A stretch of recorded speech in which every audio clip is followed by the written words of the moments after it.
The latest update from Microsoft that was released on February 7th is that Microsoft started to block execution of Office macros by default, and under one condition. For those macros that embedded in documents that were downloaded from the internet.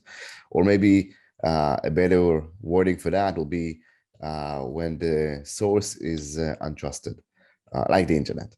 So that's why they added a new kind of flow in the software saying, if the source of the document is not from a trusted publisher or trusted source, we're not going to allow this macro to be executed, even not presenting enable thing, the enable button that was there until recently.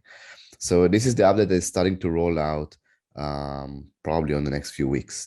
That's still in the preview branch of Office 365. Now, there is a one known workaround for that that new feature that Microsoft introduced, as there is slight vulnerability in how documents are marked as untrusted, or whether they're coming from untrusted sources. It's called mark of the web, or MOTW, which is that acronym. And that means that every file where it's on the disk, it's marked with kind of a zone, what is the source zone that it came from. Now, that's how Outlook or Microsoft Office can say, okay, this came from a trusted zone or from untrusted zone. Now, the problem is that bad actors found a way, and it's not a new thing, but it's just accelerating now. They found a way to bypass this by leveraging another container that wrapping the document. If, for example, we can take that malicious document and wrap it in a, let's say, archive, which that archive now, when it's extracted to the disk, it may not follow the rules and may extract that document without that mark of the web. In that way, when you open the file from the disk, Outlook or Microsoft Office say, oh, this is from the local disk, this is trusted, and then you can actually execute the malicious macro. So we know that bypass for several years now, but it's definitely going to be accelerated now.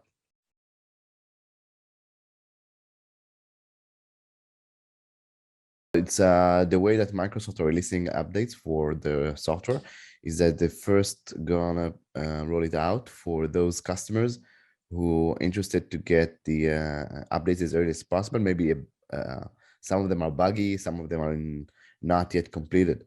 It's kind of being the early adopter of Microsoft software. I did it once for my Outlook. It didn't end up well, so I went back for the stable branch. So they're going to start with those who accept early delivery on April, which is definitely not enterprises, definitely not real customers. So I'm not sure exactly when they're going to be rolling out for the majority of the market, but that will take at least 6 months.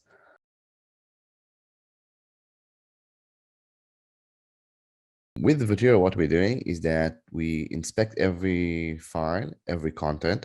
So if, for example, that's a container, let's say that's an ISO container or 7-zip container or zip archive, we actually expanding or extracting the content of that container, doing all that process, applying our machine learning for those macros, and then we can determine before we packing it back whether this is a safe content, and if we believe that we can deliver that safe content, we'll pack it in the original container so the user will have the exact same experience, but with the safe version of that Word document packed in that 7-zip or zip or whatever container you're going to have.